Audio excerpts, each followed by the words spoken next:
નમસ્કાર દર્શક મિત્રો, હું છું પરમાર અનિશા. તમે જોઈ રહ્યા છો લોક સામના ન્યૂઝ. તો જોઈએ આજના સમાચાર. સાબરકાંઠાથી અમારા રિપોર્ટર જીતેન્દ્ર સોલંકી સાથે.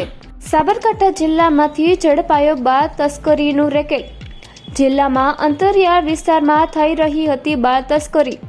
ખેડબ્રહ્માના મટોળા નજીકથી AHTU ટીમે રેકેટ ઝડપ્યું. મેડી ગામના પરિવારમાં જન્મ લેનાર બાળકને વેચ્યું હોવાનું સામે આવ્યું. જન્મ બાદ તાત્કાલિક અમદાવાદ ખાતેના પરિવારને 2 લાખમાં આપ્યું હતું બાળક. 15 દિવસ અગાઉ બાળકને વેચ્યું હોવાનું પ્રાથમિક તપાસમાં ખુલ્યું. બાળ તસ્કરી ગેંગના 5 સભ્યોએ AHTU ટીમે દબોચ્યો. બાતમી આધારે ટીમ તસ્કરોની રાખી રહી હતી વોચ. આરોપીઓ સાબરકાંઠા, અમદાવાદ અને રાજસ્થાનના રહેવાસી.